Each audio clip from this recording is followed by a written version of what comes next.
a city that has held the title of Murder Capital of Canada for 3 consecutive years, a province that has topped the National Crime Severity list for 25 straight years, every single one of them without exception, a resort town so pretty it gets compared to Napa Valley, with a declared red zone for drug trafficking carved into the middle of it.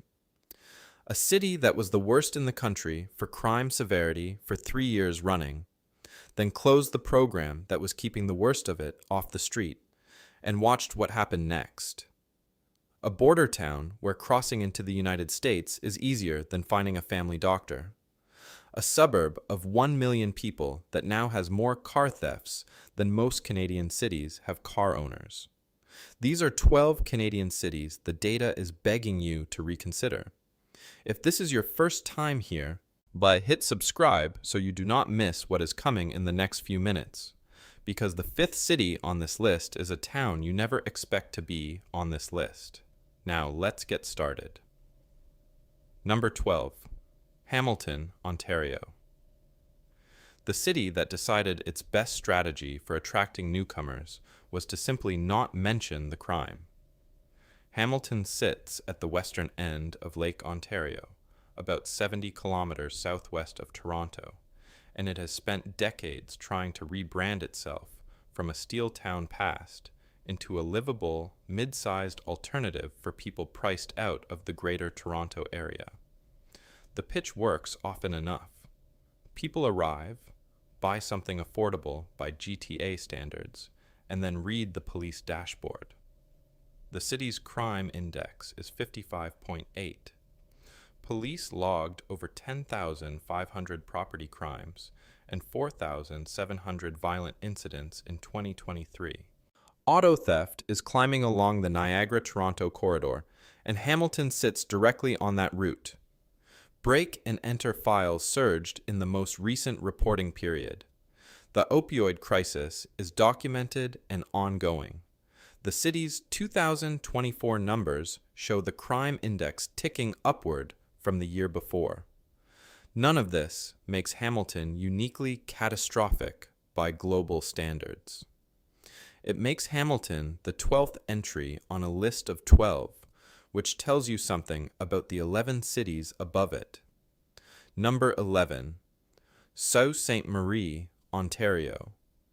A border city with a crime index of 60.2, a drug trafficking problem it shares with Michigan, and not enough detox beds to address either side of the arrangement.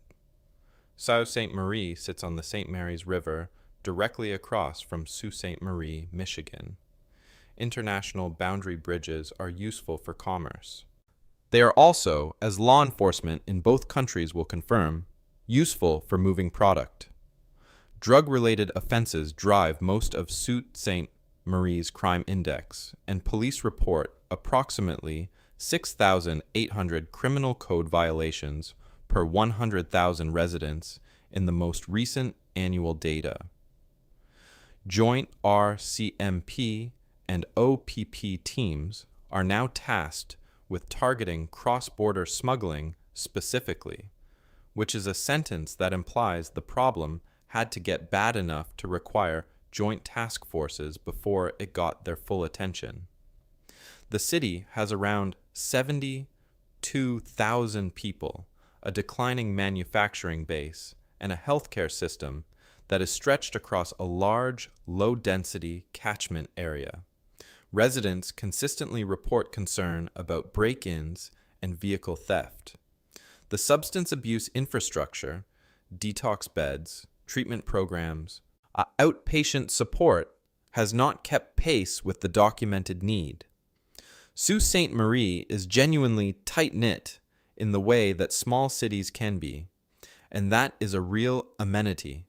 It does not alter the crime index. Number 10. Greater Sudbury, Ontario. Population 170,000. Violent crime outpacing non-violent crime nearly 2-to-1. A crime index of 61.9 that has placed it in the top tier of dangerous Canadian cities for multiple consecutive years. Sudbury's crime index of 61.9 means it sits above Winnipeg on some measures, which requires a moment to absorb, because Winnipeg is featured later on this list, and the entry is not encouraging. The city recorded 3,222 violent offenses in 2023, driven primarily by assaults connected to substance abuse and economic hardship. Homicide rates at Sudbury once ranked fourth highest nationally per capita. The most recent data shows some improvement in specific categories, attributed to expanded community outreach and youth programs. Sudbury is a mining and forestry city that serves as the regional hub for a large swath of northern Ontario. It attracts vulnerable populations from smaller surrounding communities who have even fewer services available to them. The police are stretched across a geographically enormous municipality with low population density, which is exactly the kind of logistics problem that makes consistent enforcement difficult. The grassroots organizations doing harm reduction work in Sudbury are doing it well. They are also chronically underfunded relative to the scale of what they are managing. Number 9. Saskatoon, Saskatchewan. The city where one neighborhood covering 2% of the population accounts for 20% of homicides, 33% of attempted murders, and 24% of robberies. Saskatchewan has topped Statistics Canada's crime severity list for 25 consecutive years. Not 25 bad years in a row. 25 years, every single one, without exception, without even 1 year of being second. This is what statistical consistency looks like when it is working against you. Saskatoon sits 8th nationally on the Crime Severity Index among 41 surveyed census metropolitan areas, above the national average and rising. The city recorded 15 homicides in 2024, the second highest total since 1981. The neighborhood of Pleasant Hill, which houses approximately 2% of the city's population, but accounts for those percentages above in homicides, attempted murders, and robberies. In 2024, violent crime began 2025 with 5 homicides and more than 350 assault reports in the opening months of the year. Saskatoon is also growing. Its population has surpassed 316,000 as of the most recent count, making it one of the faster-growing cities in Western Canada. Growth without proportional investment in social infrastructure, mental health services, and affordable housing has a predictable effect on crime severity. Statistics. Canada has documented that effect here for 25 years without interruption. Number 8. Regina, Saskatchewan. The provincial capital of the most consistently dangerous province in Canada, with a violent crime severity index of 129.52 in 2024, 5th highest in the country. Regina is to Saskatoon what context is to statistics. The two prairie cities together represent the core of a province that has never, not once in a quarter century of tracking, ranked below first in national crime severity. Regina's violent CSI was 129.52 in 2024, placing it 5th in the country. The non-violent CSI dropped modestly, but the violent number went the other direction, rising 13% in 2023 before partial correction. The city's police deputy chief described the ranking as progress. That is technically accurate. Regina once held the top position nationally. Moving to 5th is movement. What 5th means, concretely, is that out of 41 Canadian cities tracked by Statistics Canada, only 4 have more severe violent crime per capita than Regina in 2024.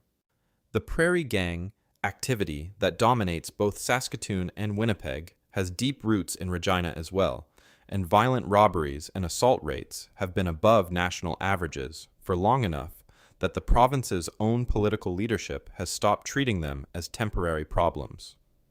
Number 7. Lethbridge, Alberta.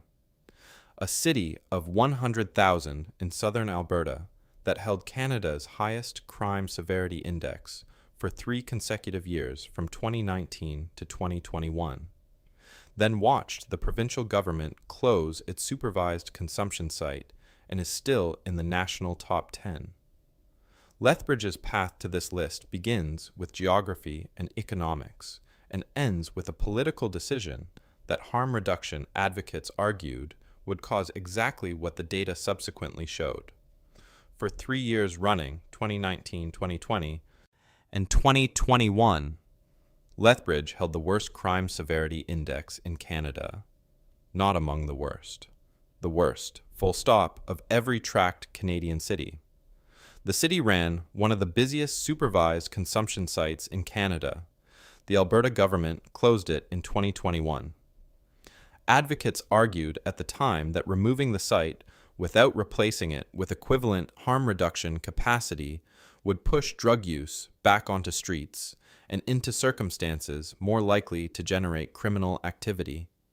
Crime peaked at 16,969 violations in Lethbridge in 2019, the worst year, and has dropped substantially since.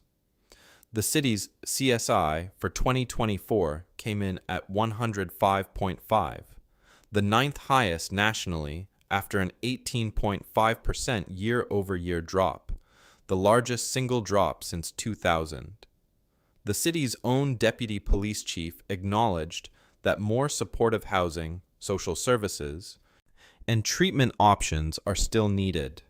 A drop from 1st to 9th is real progress. 9th still means 8 Canadian cities are safer.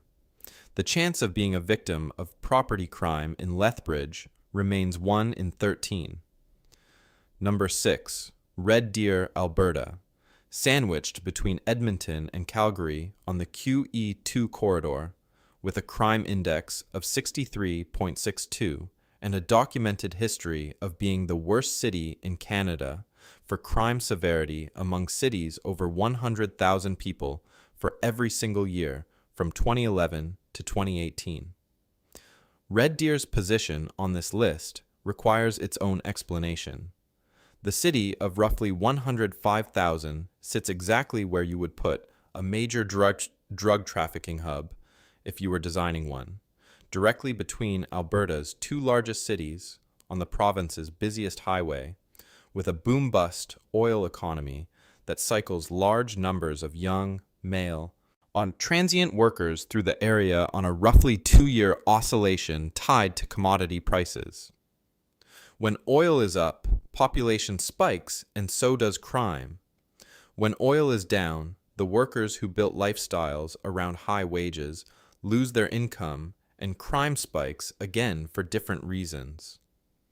The local RCMP superintendent described this plainly in 2018.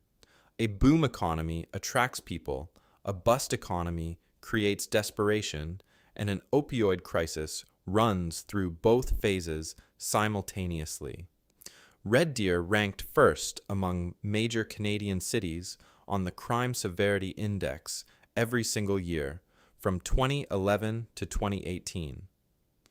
Its CSI in 2024 was 118.7, still 4th highest nationally after a 20% improvement, the second largest year-over-year drop in the country. Only Chilliwack, Kamloops, and Winnipeg are higher on the current CSI ranking. Red Deer's crime rate of 10,650 incidents per 100,000 is second only to Chilliwack among all tracked cities, a 20% improvement, and it is still 4th in the country. Number 5. Chilliwack, British Columbia. The city with the highest crime rate in Canada. The second highest homicide rate in Canada. A crime severity index of 141.7. the worst among all 41 census metropolitan areas tracked by Statistics Canada in 2024. If Red Deer is the city that used to be worst, Chilliwack is the city that is worst right now, by the most direct available measure. Its CSI of 141.7 is the highest in Canada as of the most recent Statistics Canada data. Its overall crime rate of 11,352 incidents per 100,000 is the highest in Canada, ahead of Red Deer's 10,650.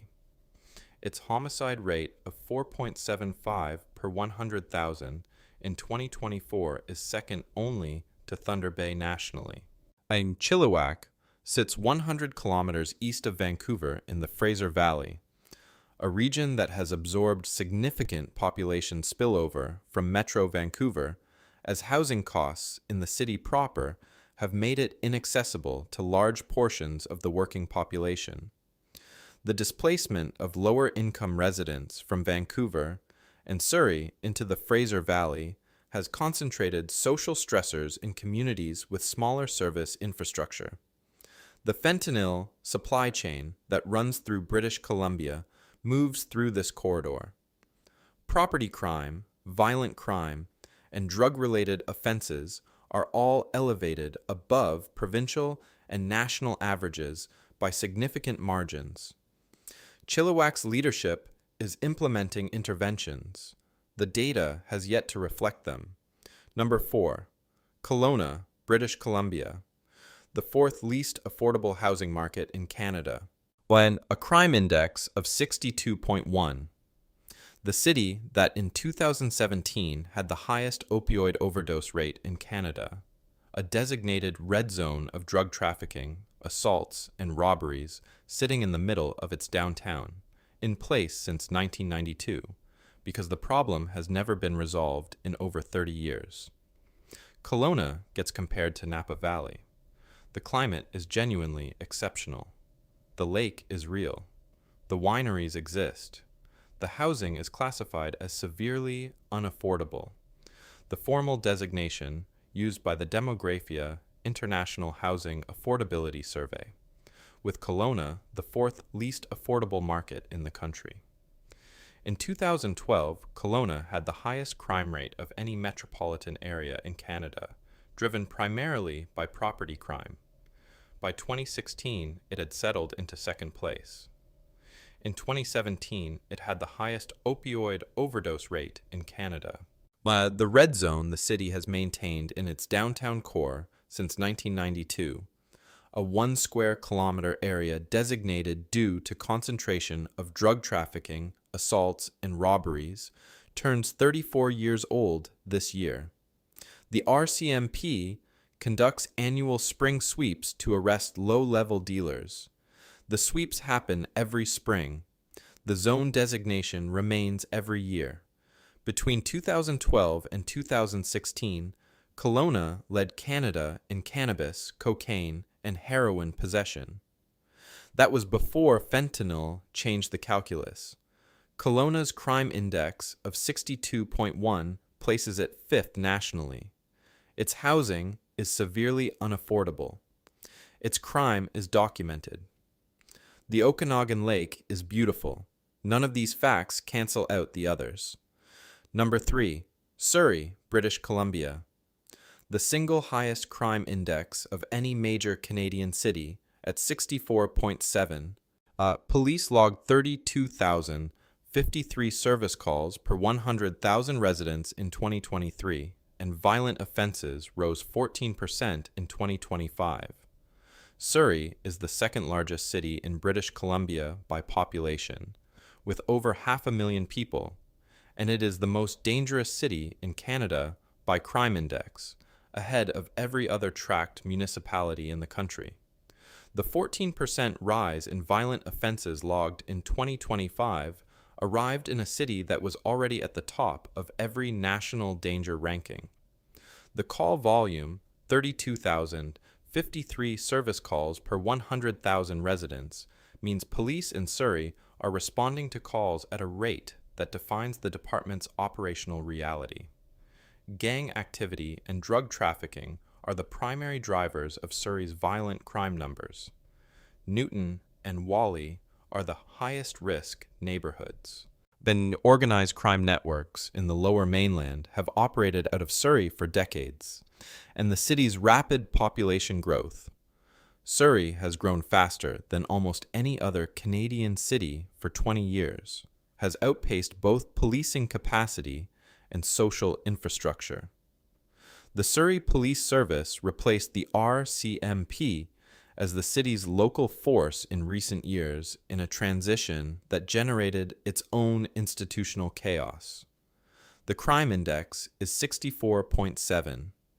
The closest city below it is Kelowna at 62.1. There is daylight between Surrey and the rest of the list, and none of that daylight is in Surrey's favor. Number 2. Winnipeg, Manitoba.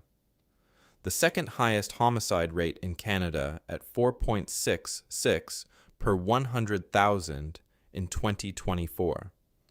17 active gangs operating in the city. A violent crime rate of 675 incidents per 100,000, the highest of any Canadian city. Manitoba's homicide count rising 25% in 2024, a year the national rate fell. Winnipeg is the capital of Manitoba, and the most violent major city in Canada by total violent crime rate. The homicide numbers sit second nationally behind Thunder Bay, but Thunder Bay's population is under 140,000. Winnipeg has 830,000 people. There were 43 homicides recorded in Winnipeg in 2024.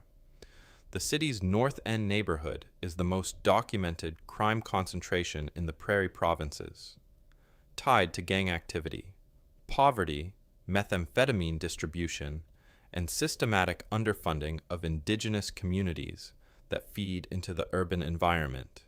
The Winnipeg Police Service's 2024 annual report confirmed that crime volume decreased 0.8% and crime severity decreased 5.2% from the prior year, marking 2 consecutive years of improvement. But the chief of police said in the report that it was not possible to improve community safety without collaboration from partner agencies and the public. This is an accurate statement. It is also the kind of statement police chiefs make when the structural drivers of crime, poverty, housing instability, addiction, intergenerational trauma from colonization, and the absence of adequate mental health infrastructure are operating at a scale that enforcement alone cannot address. Calls for service in Winnipeg average more than 2,000 per day. The most common citizen-generated event is a check well-being call. For 5 consecutive years. Number 1. Thunder Bay, Ontario. The highest homicide rate in Canada for 2022, 2023, and 2024. A violent crime severity index of 206.31, more than double the national average of 99.87. A city where, when Statistics Canada released its 2024 data ranking it first in Canada for violent crime severity, the police chief said the numbers did not surprise him at all. Thunder Bay's homicide rate in 2024 was 6.08 per 100,000 population. The national average was 1.91. That is more than 3 times the national rate, and it has held that title for 3 consecutive years, confirming a pattern rather than an anomaly. The city recorded 8 homicides in 2024 against a census metropolitan area population of approximately 131,594. The violent crime severity index of 206.31 was not only more than double the national average of 99.87, but represented a 7.1% increase over the previous year, in a year when the national violent CSI declined. Thunder Bay is the economic and medical hub of northwestern Ontario. It serves communities across a region the size of France, drawing people from Kenora, Sioux Lookout, Nipigon, and Greenstone who need healthcare, court services, groceries, and everything else that a regional hub provides. The city's challenges are not mysterious.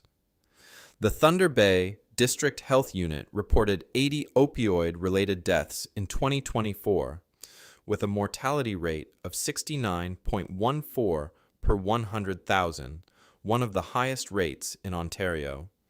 There were 267 firearms seized by Thunder Bay Police in 2024, up from 139 in 2023. There were 953 people on the housing vulnerability list as of January 2025.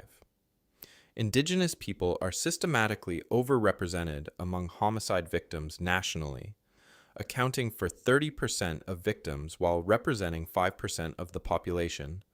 And Thunder Bay's large Indigenous population exists in a context of documented tension with the local police force, recorded in a report called Broken Trust, that has made crime reporting in those communities lower than the actual incidents would suggest. The police chief said the statistics represent a failure of systems that go beyond policing. Deputy Chief Dan Tadeo put it this way: "Crime statistics don't surprise us anymore. They reflect a failure of systems that go beyond policing." When the person responsible for running the most violent city in Canada tells you the data is not surprising and the causes are systemic, the data is telling you something that a crime ranking alone cannot fully express. These 12 cities are not 12 accidents. They are 12 outcomes of identifiable patterns: boom-bust resource economies, opioid supply chains, inadequate housing and mental health infrastructure, decades of underfunding in the communities most affected, and the particular geography of a country so large that consequence and accountability operate at very different speeds. The data is public. Statistics. Canada releases it annually. The rankings shift, but the cities at the top barely do. If you are considering a move to any city in Canada, read the Crime Severity Index before you sign a lease. It is free. The information was never hard to find. It was just not in the brochure.